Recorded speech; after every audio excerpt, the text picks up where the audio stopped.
আজকে আমরা চলে গিয়েছিলাম বাড়ির সকল মিলে মিলেনিয়াম পার্কে, যেখান থেকে ক্রুজ ছাড়া হয় পুরো গঙ্গার ঘাটটা এক্সপ্লোর করার জন্য। তারপরে আমরা হাতে টিকিট নিয়ে চলে গেলাম এন্ট্রি গেটে।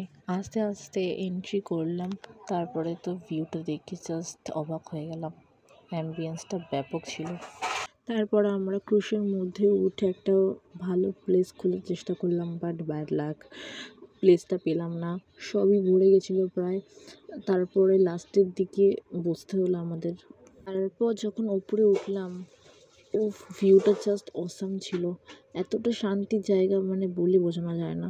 তারপরে এক একে স্টার্ট হলো, ওখানে ফাংশন স্টার্ট হলো, গান সবাই গাইছিল, সবাই ফান করছিল, খুবই বেশ মজা লাগছিল। আর এত সুন্দর হাওয়া দিচ্ছিল যে বলার মতন ছিল না। তারপর আমরা বাড়ি থেকে কিছু স্ন্যাক্স নিয়ে গেছিলাম। সেই স্ন্যাক্স খেতে খেতে প্রোগ্রাম দেখতে দেখতেও সময়টা কীভাবে চলে যাচ্ছিলো বোঝা যাচ্ছিল না। গঙ্গার ওপর থেকে যাওয়ার সময় একদিকে সন্ধ্যা আরতি হচ্ছিল, দেখতে যে এত সুন্দর লাগছিল যে মনটা ভরে যাচ্ছিল। তারপর ক্রুজটা একটু স্লো হয়ে যাওয়ার কারণে আমরা ভালো করে গঙ্গার ওটা দর্শন করতে পারলাম। তারপরে আস্তে আস্তে এগিয়ে গেল আমাদের প্রোগ্রাম। এরপর সুন্দর সুন্দর হিন্দি সং স্টার্ট হলো।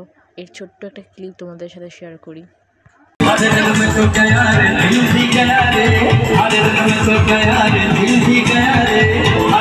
এরপর আমরা দেখি হাওড়া ব্রিজ, যাকে আমরা রবীন্দ্র সেতু নামে চিনি, তার নিচ থেকে আমরা যাচ্ছিলাম। জাস্ট অ্যাম্বিয়েন্সটা ব্যাপক ছিল।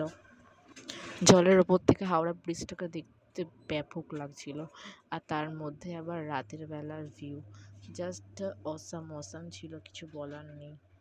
মানে এত সুন্দর দেখতে লাগছিল, মন ভরে দেখি। রবীন্দ্র সেতুর ছোট্ট একটা নাইট ভিউ তোমাদের সাথে শেয়ার করলাম।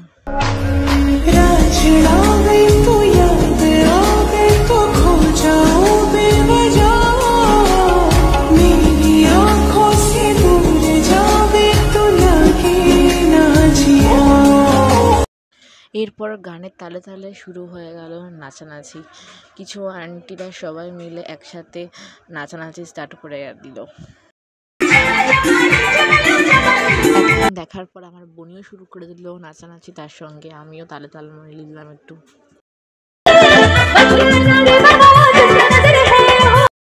আমার বোনের সে কি নাচ, ওরে বাবা! এইভাবে মজা করতে করতে আজকের সন্ধ্যাটা এখানেই কীভাবে কেটে গেল বোঝাই গেল না। আর এর সঙ্গে আমাদের গঙ্গাযাত্রাটা সমাপ্ত হলো। ভিডিওটা ভালো লাগলে লাইক, কমেন্ট, শেয়ার অ্যান্ড সাবস্ক্রাইবটা করে দিও। Thank you for watching. Bye bye guys.